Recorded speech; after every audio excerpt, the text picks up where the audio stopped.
রাষ্ট্রদের যে বিজয়টা, যে সুন্দর, যে অপূর্ব ভাবে তারা যে বিজয়টা নিয়ে এসছে, এই বিজয়টাকে বেহাত করার জন্য কিছু দুষ্কৃতিকারী মহল তারা অ্যাক্টিভলি মাঠে কাজ করছে। যেন আমরা এই যে আমরা বলছি যে 2024-এ আমাদের দ্বিতীয় স্বাধীনতা আমরা পেয়েছি, এই স্বাধীনতাটাকে বেহাত করার জন্য, আমাদেরকে আবারও গোলাম বানানোর জন্য এই কাজগুলো করা হচ্ছে। যেমনটি আমাদের সকল বক্তারা বলেছেন, আমি আসলে ওনাদের সাথে একমত।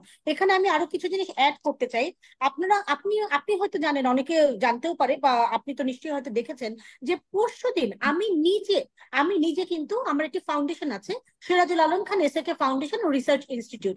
এই ফাউন্ডেশনের পক্ষ থেকে আমরা কিন্তু প্রেস ক্লাবের সামনে একটি মানববন্ধন করেছি। আমি এই ফাউন্ডেশনের সদস্য সচিব। এই ফাউন্ডেশনের পক্ষ থেকে যে আমরা যে মানববন্ধন করেছি, আমাদের মূল দুটো দাবি ছিল। প্রথম দাবিটি ছিল হচ্ছে কি রাষ্ট্রীয় সম্পদ রক্ষা করতে হবে, আর দ্বিতীয় দাবিটি ছিল হচ্ছে কি কোন সংখ্যালঘুদের ওপর কোন রকমের অত্যাচার নির্যাতন করা যাবে না। তো এখন আমি কথাটি আপনাকে কেন বলছি, এখন এই কথাটি এটি হয়েছে কি জানেন, আমরা যেটি দেখছি যে ভারতীয় মিডিয়া যেটা করছে, ভারতীয় মিডিয়া এটা জাস্ট ইন্টেনশনালি শেখ হাসিনা এবং আওয়ামী লীগের পারপাস সার্ভ করছে। They are not doing anything else. তারা শুধুমাত্র সেই কাজটি করছে। অথচ এই দেশ তারা, আমরা দেখেছি যে তারা বিভিন্ন রকমের ভুল ভ্রান্তি নিউজ ছাপাচ্ছে। এই যে আমার এখানে এক ভাই বলে গেছেন যে 13 জন পুলিশ সদস্য মারা গেছে, একজন সেখানে ছিল হিন্দু, অথচ ভারতের মিডিয়া বলেছে যে 13 জনই হিন্দু, কোন মিডিয়া বলছে 9 জনই হিন্দু। যদিও প্রতিটা মৃত্যুই কষ্টদায়ক, কিন্তু এভাবে যে ঢালাও ভাবে মিথ্যা প্রচার করা হচ্ছে, এটা তো ঠিক না। আপনারা জানেন যে মাশরাফির বাড়ি পুরানো হয়েছে, ভারতীয় এমন কোন মিডিয়া নেই যেখানে কিনা দেখায়নি যে এটা লিটন দাসের বাড়ি। লিটন দাসের বাড়ি বলে তারা এই কাজটি তারা কিন্তু দেখিয়েছে। আবার আরেকটি জিনিস, এখানে যে এই যে তারা যে বলছে সংখ্যালঘু সংখ্যালঘু, এটি হচ্ছে গিয়ে আওয়ামী লীগের দীর্ঘ 15 বছর, মানে দীর্ঘ 15 বছর আওয়ামী লীগ যে ক্ষমতায় টিকে ছিল, এটার জন্য আওয়ামী লীগের মূলত দুইটা আসলে তাদের শক্ত দুইটা ঘাঁটি ছিল। একটা হচ্ছে কিছু করলেই বলে বিএনপি জামাত করেছে, এবং বলে যে এটা এখানে একটা ইসলামিক পন্থী কিছু একটা হচ্ছে, এটি হচ্ছে যে তাদের মেইন জিনিস।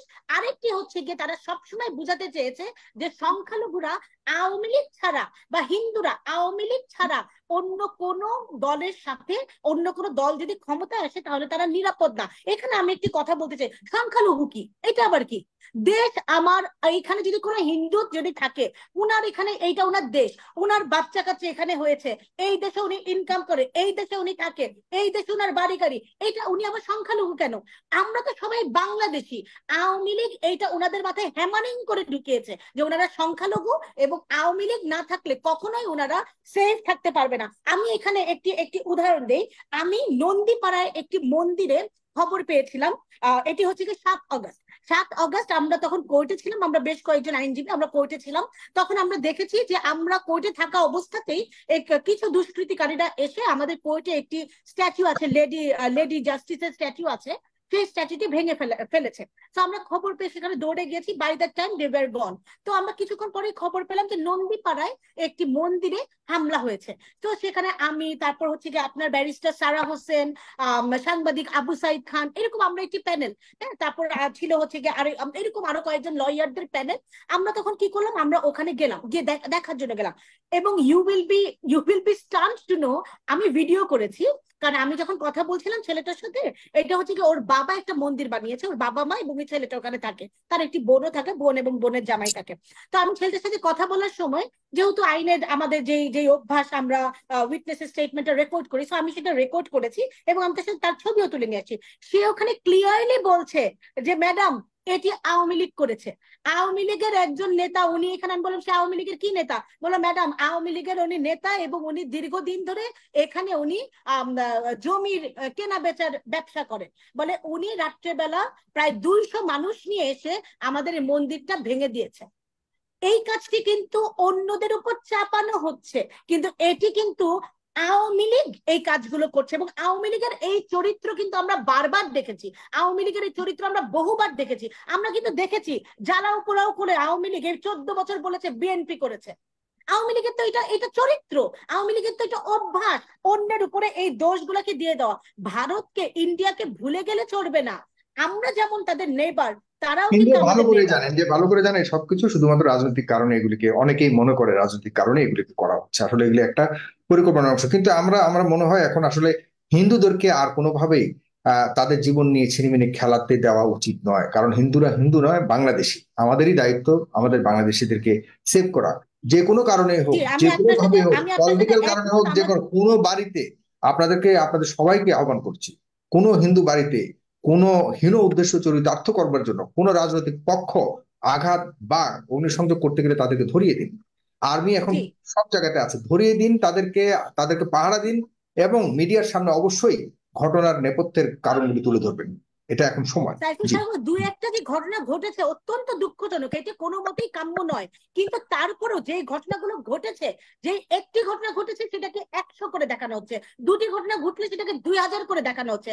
এরকম করে ভারতীয় মিডিয়া শেখ হাসিনাকে আবার এখানে আনার জন্য, এবং আপনি যদি দেখেন, আপনি যদি শেখ হাসিনার ছেলে সজীব ওয়াজেদের জয়ের যদি আপনি কথা যদি আপনি খেয়াল করেন, উনি কিন্তু আপনি যেমনটি বলেছেন সব উনি ইন্টারভিউ দিচ্ছে হচ্ছে গিয়ে ভারতীয় মিডিয়াকে। কেন আমাদের বাংলাদেশি মিডিয়া কোথায়? আমাদের বাংলাদেশি মিডিয়া কি মরে গেছে? উনি করতে চায় এই দেশের রাজনীতি, ওনার মা ছিল এই আমি দেশের আমি প্রধানমন্ত্রী। ওনাকে আনবার চেষ্টা করবো, দেখি উনি আসেন কিনা। অবশ্যই ওনার কথা বলবার অধিকার আছে।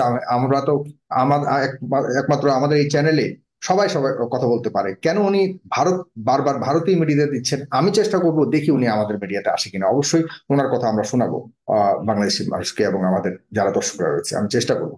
জি, ব্যারিস্টার ফারাহ খান, এই পর্যায়ে তার মানে আপনিও বলতে চাচ্ছেন একই সুরে যে এই ঘটনাগুলির পেছনে রাজনৈতিক উদ্দেশ্য ছাড়া অন্য কিছু নয়? আমি অন্য কিছুই নেই, অন্য কিছু নেই, এগুলো জাস্ট রাজনৈতিক উদ্দেশ্য। এবং আমাদের আমাদের যে হিন্দু ভাই বোনরা আছে, আমি আপনাদের কাছে অনুরোধ করব, প্লিজ আপনারা আপনাদেরকে সংখ্যালঘু বলবেন না, আপনারা বলবেন আপনারা বাংলাদেশি। প্লিজ আপনারা এটা করবেন। আপনারা ভুলে যাবেন না 1971 সালে আমাদের যখন মুক্তিযুদ্ধ হয়েছে, শুধুমাত্র মুসলিমরা মুক্তিযুদ্ধ করেনি। মুসলিমদের সাথে ওখানে কি হিন্দু ছিল না, বৌদ্ধ ছিল না, খ্রিস্টান ছিল না? সকল ধর্মের মানুষেরা মিলে একসাথে মুক্তিযুদ্ধ করেছে। এই দেশটি আপনারা সবাই মিলে বানিয়েছেন। তাহলে আজকে কেন আপনারা কেন এটা শুনেন? আপনারা কেন এটা মনে করেন যে এটা আপনারা সংখ্যালঘু? জি। আপনারা যতদিন নিজেদের সাগর রাইট ভাই, নিয়ে সাগর নিজেরা ভাই, কথা না আমি বলবেন, তত আমি বেশি আপনার আপনাদেরকে মাধ্যমে কিভাবে ব্যারিস্টার করে ফারাহ খানকে একটা চাপ দিয়ে প্রশ্ন ধরে রাখতে চাই। রাখা হবে। জি। আমি আমরা আমি ব্যারিস্টার আলোচনা একটু এক সংক্ষিপ্ত মিনিট, করতে হবে। জি। আমি ব্যারিস্টার ফারাহ খানকে একটা আরেকটা প্রশ্ন আলোচনা রাখতে চাই। আরেকটা টপিকে আলোচনা করবো আপনাদের। জি, আর প্রশ্ন বলতে শুধুমাত্র সংক্ষিপ্ত প্রশ্ন যদি হয়, হানার মধ্যে উত্তর মধ্যে। জি। এই প্রশ্নটা হচ্ছে যে আমরা সবাই সংখ্যালঘু হামলার ব্যাপারে যা বললাম, আমি ওনার কাছে জানতে চাই যে এই মুহূর্তে শাহবাগে পরপর হিন্দুরা যে কর্মসূচি দিচ্ছেন, এটাকে আপনি কোন দৃষ্টিভঙ্গিতে দেখছেন? জি ব্যারিস্টার ফারাহ খান, আপনার কাছে আমি জানতে চাচ্ছি যে এই মুহূর্তে শাহবাগে যে হিন্দু সম্প্রদায়ের লোক জমা হচ্ছে এবং তারা জি স্লোগান দিচ্ছে, তারা বিশ্ব মিডিয়াকে দেখাতে চেষ্টা করছে, তারা ভারতীয় মিডিয়াকে দেখাতে চেষ্টা করছে যে আমরা খুবই নির্যাতিত হচ্ছি, নিষ্পেষিত হচ্ছি, নিপীড়িত হচ্ছি, এজন্য তারা এখানে আন্দোলন করছে। এটাকে আপনি কোন দৃষ্টিভঙ্গিতে দেখছেন? আমি তো আপনাকে বললামই যে এখানে এখানে একটি মিডিয়া কাজ করছে, এখানে একটি ফোর্স কাজ করছে। এই ফোর্সটি, এই ফোর্সটির পিছনে কি আছে, এই ফোর্সটির পিছনে কেন এরা দাঁড়িয়েছে, কিভাবে দাঁড়িয়েছে, এটি আসলে আমাদেরকে আগে বের করতে হবে। কারণ আমরা আমরা যে দেখেছি, আমরা আমাদের ছাত্রদের যে বিজয়টা, যে সুন্দর, যে অপূর্ব ভাবে তারা যে বিজয়টা নিয়ে এসছে, এই বিজয়টাকে বেহাত করার জন্য কিছু দুষ্কৃতিকারী মহল তারা অ্যাক্টিভলি মাঠে কাজ করছে। যেন আমরা এই যে আমরা বলছি যে 2024-এ আমাদের দ্বিতীয় স্বাধীনতা আমরা পেয়েছি, এই স্বাধীনতাটাকে বেহাত করার জন্য, আমাদেরকে আবারও গোলাম বানানোর জন্য এই কাজগুলো করা হচ্ছে দেখেই আমি মনে করি। ধন্যবাদ।